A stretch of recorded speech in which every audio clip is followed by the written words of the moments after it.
I was just thinking about the early to mid 2000s being like the peak of celebrity tabloid culture. You have Paris versus Nicole, Hillary versus Lindsay, Britney, Christina, and of course, the one and only Jessica Simpson. On TV, on the radio, on my VHS tapes, on my CD-ROMs, and on my hit clips. During this era, I was at a very impressionable age. I was a preteen to an early teenager, and I soaked all of this information up like a sponge, and it's still lodged in my brain to this day. So I do not know how the stock market works, but I do know what Justin Timberlake said to Howard Stern on his radio show in 2004 about Britney Spears, and he will answer for his crimes. I recently had a TikTok about the early 2000s celebrity fragrance extravaganza, and when I was putting it together, I came across the images for the Jessica Simpson desserts advertising campaign, and it was like stepping into a time machine. I was inadvertently remembering the taste of the perfumes, and I distinctly remember the very aggressive marketing campaign that was launched for desserts in my Teen People magazine, my 17 magazine, J14, on E! News. Jessica Simpson was breathlessly talking about how fun and sexy and flirty her desserts line was. And then suddenly, it was gone. So what happened, Jessica? What happened to your desserts line of edible perfumes? I needed to find out, so I launched a massive investigation to find out the truth of what happened to desserts, because I had a feeling there was some weird drama, intrigue behind it, and it turns out I was right.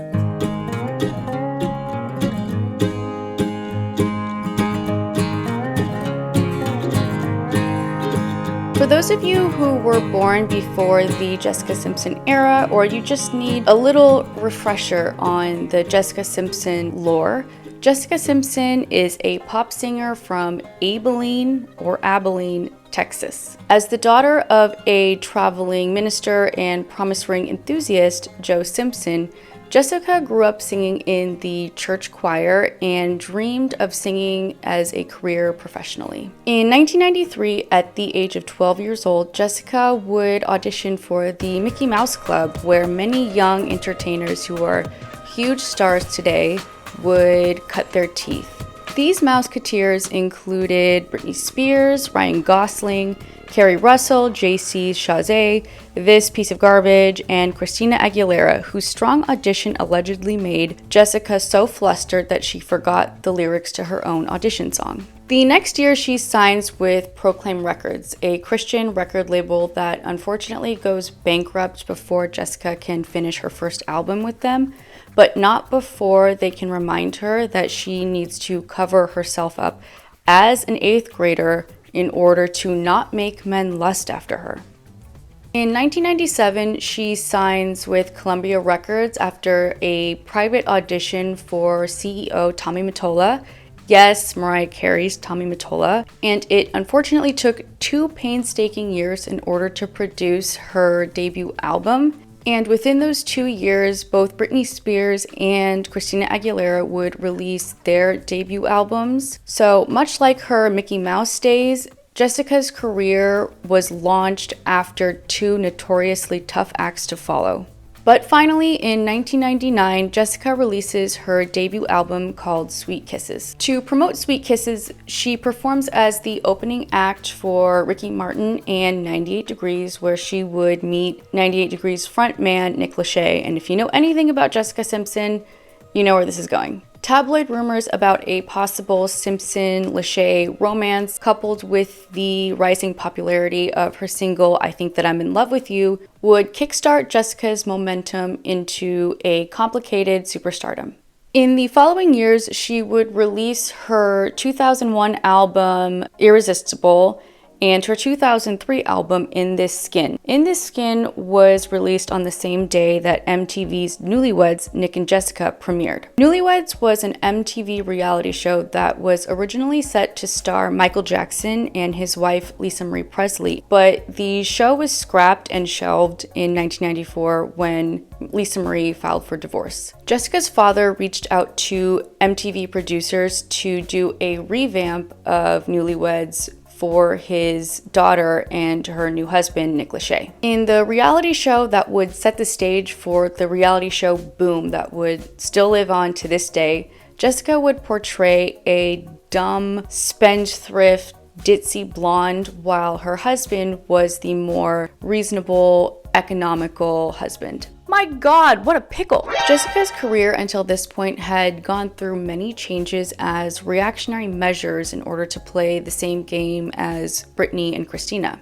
or to set herself apart in some way. From completely overhauling her good girl Christian image to setting her own path through reality TV. And people really seem to enjoy the dynamic that Jessica Simpson created on her Newlywed show, with her very iconic dumb blonde moments that always seem to just perplex her husband Nick. Not to keep pitting Jessica against Christina and Britney, but at this point it was damn near impossible to beat Britney or Christina at their own game, let alone compete with them. Newlyweds was intended to serve as a promotion for her third album, but its success exposed her to larger audiences and proved that she could potentially find success outside of music as well. So with that, Jessica looked for new horizons to set her sights on. But whatever was a female celebrity in the early 2000s even supposed to sell to make a quick buck?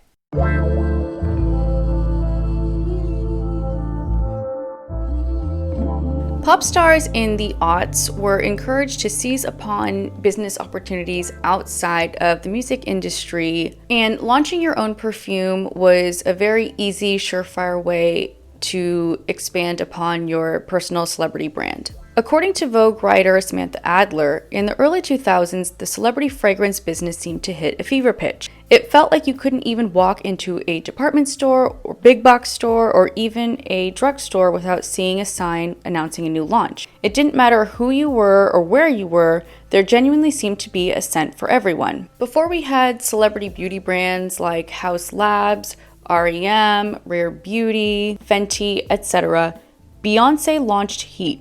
J.Lo launched Glow by J.Lo. Paris Hilton launched Paris Hilton, of course, which Adler still wears to this day. Celine Dion had Celine Dion, Sensation, Pure Brilliance, and Belong. And Britney Spears launched Fantasy and Curious, which is, of course, the greatest celebrity fragrance of all time. Adler continues. The thing is, celebrity perfumes sell. Evidently, a lot of people want to smell like someone else. I was, and still am, such a Paris Hilton fanatic that I don't remember initially registering how her perfume actually smelled because I was so excited to have and wear something she made, or at the very least, something she put her name on. And Jessica was not missing out. In 2004, she launched Dessert, the first ever line of, quote, kissable and tasteable beauty products that included lip gloss, body cream, fragrances, shampoo, and body wash. So basically a line of edible body care and perfumes, which may sound stupid today, but I ate that shit up, literally. I was like 12 when this came out, and I think I had the deliciously kissable fragrance in Juicy, a fresh and luscious ripe berry sweetness, and it actually tasted quite good. I think that I came just a little short of drinking it directly out of the bottle, but yeah, I was definitely consuming this through my mouth. Even though the Desserts line was marketing to adult women, I can definitely see why many adult women had absolutely no interest in any of this, especially since the edible formulas had to be safe for tasting and basically eating, so they couldn't contain any preservatives like alcohol and ethanol and fixatives that made fragrances actually last while wearing them. I believe my TikTok stated that Desserts was the best smelling 15 seconds of your life. And as a perfume, it was just not that practical. And funnily enough, in an episode of Newlyweds, Jessica can be seen tasting her products for the first time on a desserts photo shoot. Apparently, after hours of posing with the cupcake flavored lip glosses and ingesting the product, Jessica falls ill and the rest of the shoot is canceled. Although it seems possible that Simpson got sick from overindulging in her own product, which lists its ingredients primarily as sugar, cornstarch, confectioner's glaze, and various color dyes, the episode ends with her saying that the doctors told her that she had come down with a 24-hour flu. The marketing for desserts was just beyond hypersexualized. The original press release read, "Dessert girls are full of sweetness and desire, and they don't mind getting their hair a little messed up in the name of seduction.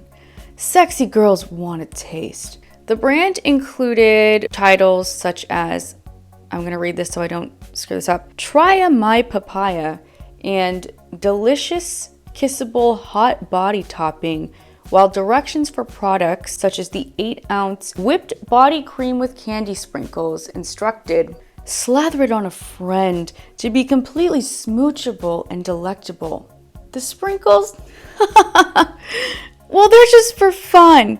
Just decorate and dig in. That was a little Jennifer Coolidge at the end.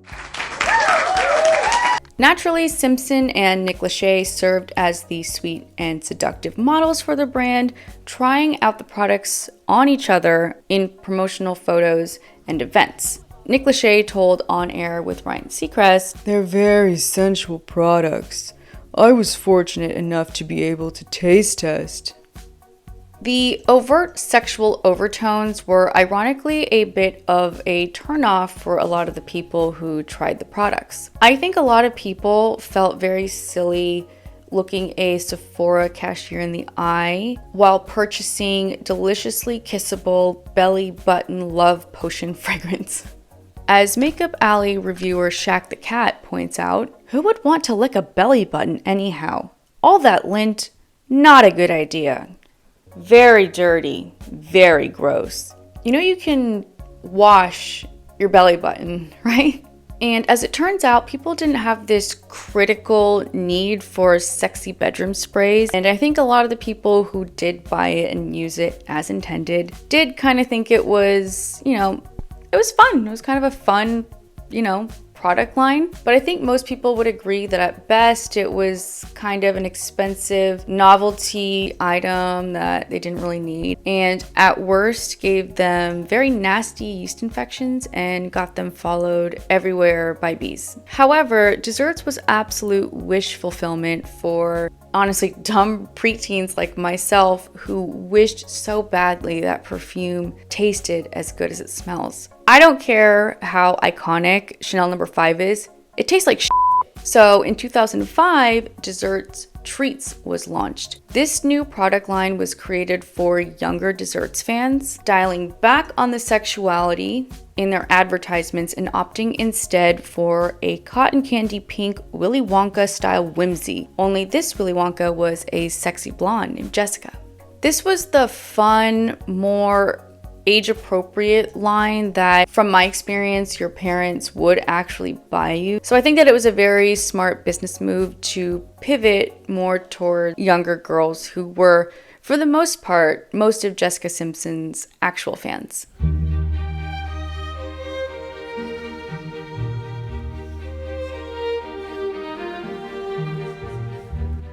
However, despite the success of desserts and especially desserts treats, a constant barrage of legal issues was simmering under the surface pretty much since the line's inception. In 2004, according to the Associated Press, Jessica Simpson was sued by a California cosmetics company that claimed that it was still owed nearly $200,000 for products it supplied for the dessert beauty line the singer endorsed. In a lawsuit filed on October 21, 2004, Cosmojet claimed that Simpson and Dessert Beauty Inc. failed to pay the full $1 million it was promised for products it made for the line. Cosmetic retailer Sephora was also named in the suit. Simpson maintained that she was simply a spokeswoman for dessert and was not responsible for the company's accounting and billing procedures. I don't know why that's funny, but it's true. Randy Schinder, president of Desert Beauty, acknowledged receiving almost $1 million in products made by Cosmojet, but said his company refused payment on a portion of the shipment because it, quote, did not meet the company's high product standards and specifications. In a statement to the press, Schinder said, quote, Desert Beauty is committed to its consumers and retailers and would never undermine the integrity of its products. A spokesperson for Simpson told Celebrity Justice she, quote, planned to take legal action against Cosmojet for involving her in this matter. And girl, I looked high and low for the resolution of this lawsuit, and according to the internet, it looks like Cosmojet sued Jessica and Desserts, and Jessica and Desserts said, okay, and that was the end of it. If you know what happened here, let me know. But her legal issues were far from over. According to Bustle writer Tori Telfer, Mara Fox, the former guitarist of the band Precious Metal and founder of the Love Potion perfume line, was seriously unhappy by Simpson's flagrantly titled product, Desert Beauty Deliciously Kissable Love Potion. Fox filed a lawsuit against Simpson's line for the Love Potion title, insisting that she owned the phrase. According to a press release, Fox owned and maintained the Love Potion perfume registered trademark since 1995, and the trademark attained incontestable status in the year 2000. Fox alleged that the sales of her product went uninterrupted until 2004, and within 2 months of the dessert launch by Jessica Simpson, her sales were reduced by 97%. Fox's suit claimed that she, quote, does not have sufficient funds to repair the damage caused by the defendant's infringement and advertising campaign, and asked for monetary reward for a corrective advertising campaign, along with damages and legal fees. Interestingly, this was actually a countersuit.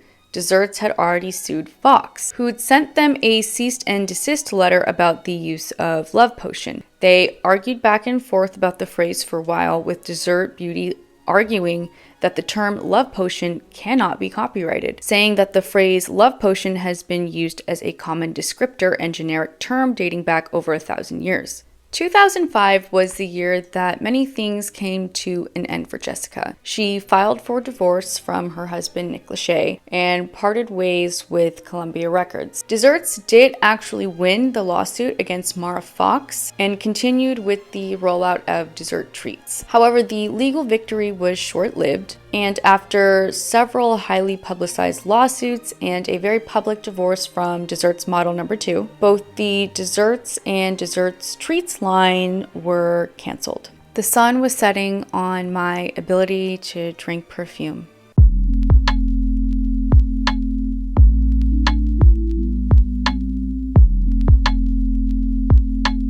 There is honestly so much to unpack with this whole Desserts saga, and I think that it is a perfect encapsulation of where we were kind of at in 2004. And better yet, I think Jessica Simpson herself, or rather how we treated her, is an even better encapsulation of where we were at in 2004. It seems like a lot of young female celebrities in this era couldn't really win in the eyes of the media no matter what they did, but the media seemed like out to get Jessica. And I think it was a lot of male-dominated media at the time projecting a lot of Madonna whore bull onto her at every single stage of her career. When she sang in the church choir or for her Christian record label, she was too sexy, and they made sure that she knew that. When she was signed to her first pop label, she was not sexy enough, and they made sure to change that. Her marriage to Nick Lachey seemed to open the floodgates to her hypersexualization, and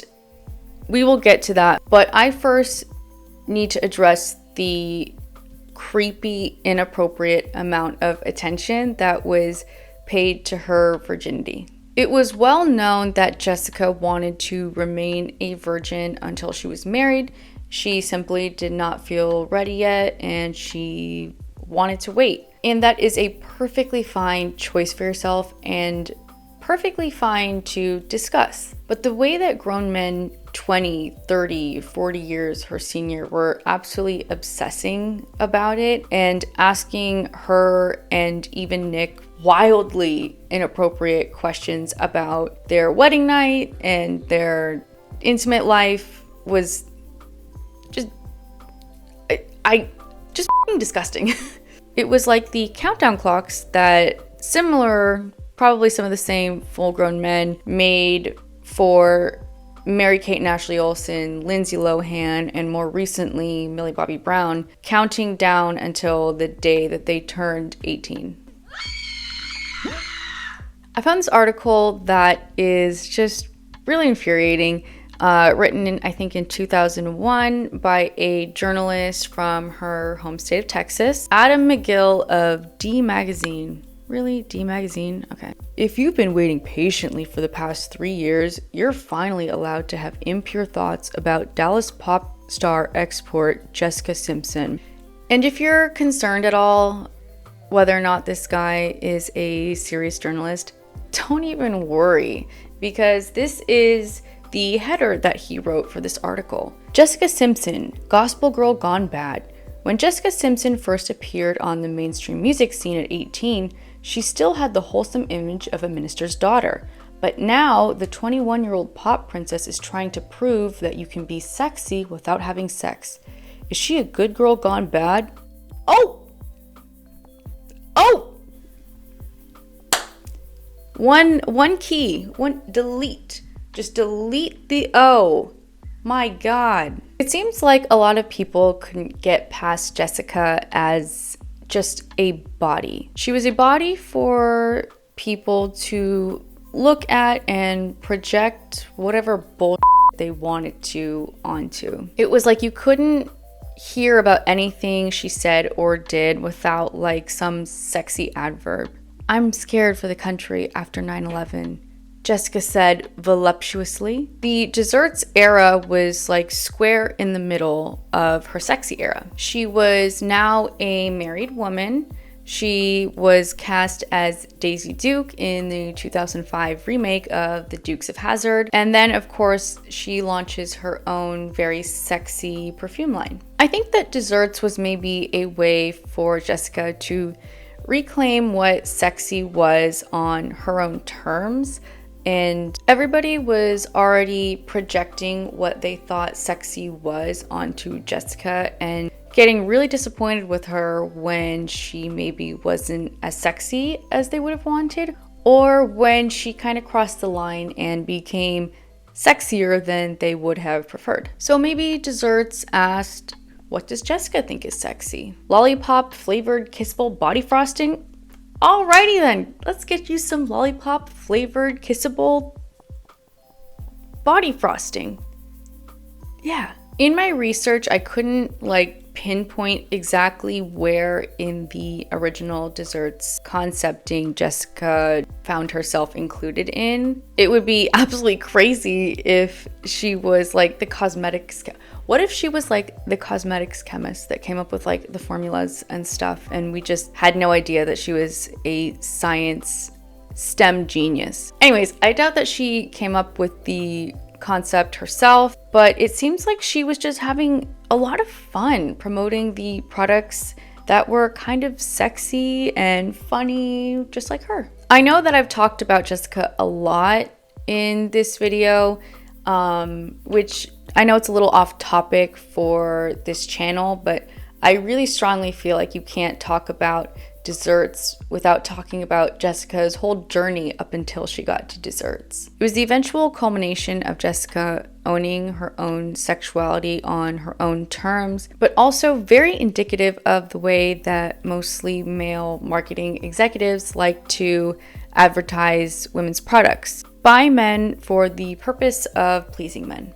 This kind of seems to be a trend over the course of Jessica's music and short-lived film career, which, I don't know, I feel like that kind of sucks. I feel defensive over desserts because I feel very defensive of Jessica. The public historically has treated her, and by extension her body, whether she was a virgin or a sex symbol, whether she was skinnier or curvier, as some sort of moral issue. And I'm honestly not sure how anyone who was subjected to that for an extended period of time would last in the public eye. I know that desserts was kind of laughable and silly, but damn it, I just wanted Jessica to win one. Even if the lawsuits didn't happen, I highly doubt that desserts and desserts treats would have lasted on the shelves for much longer than they did. So fortunately, after launching desserts, she also launched her Jessica Simpson collection line of apparel,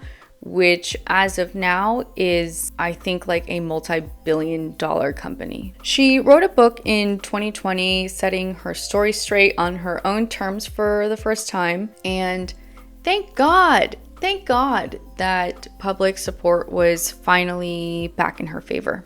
Up until that point, to the powerful tabloid media and the masses who couldn't help but consume it, Jessica was always going to be the wrong type of woman. She was too Christian, too sexy, too similar to somebody else, too late, too provocative, too stupid, too much. Honestly, looking back, it didn't seem like she changed as much and as dramatically as the media was trying to tell us that she did. She always seemed like a just nice girl from humble beginnings, trying to figure herself out and grow up in front of like millions upon millions of people, spending some formative years trying to find herself with her dad as her manager and a lot of male music executives trying to fit her into some type of narrative. I, for one, am so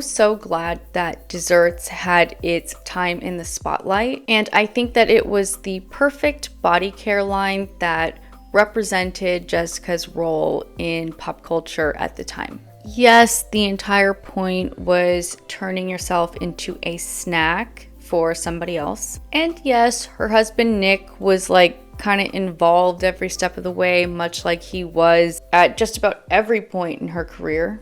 And yes, it came with a lot of mixed reviews, but all of that was Jessica. She seemed to have this really positive attitude that was just like, screw it, I'll go with it. And that made her really fun to watch and to listen to. I personally did not care that it wasn't the most practical or best smelling perfume out there. I think Jessica just wanted us to have fun, and I certainly did. So that brings us to the end of this video. If you made it to this point, you're a f***ing angel, and I love you. Thank you so much for watching. I know I'm doing things a little bit differently. Please be kind about my space buns and my butterfly clips. I know I look so f***ing stupid, but who cares? I also hope you liked my little vanity. I swear to God, I decorated it for the purposes of this video. It does not normally look like this. I am not crazy, but I think it's cool. As always, I would love to hear from you, so let me know in the comments what your favorite celebrity perfume is. I promise I'll work on my outros because these are really bad. So don't forget to subscribe to the channel, like this video if you can, and I will see you next time.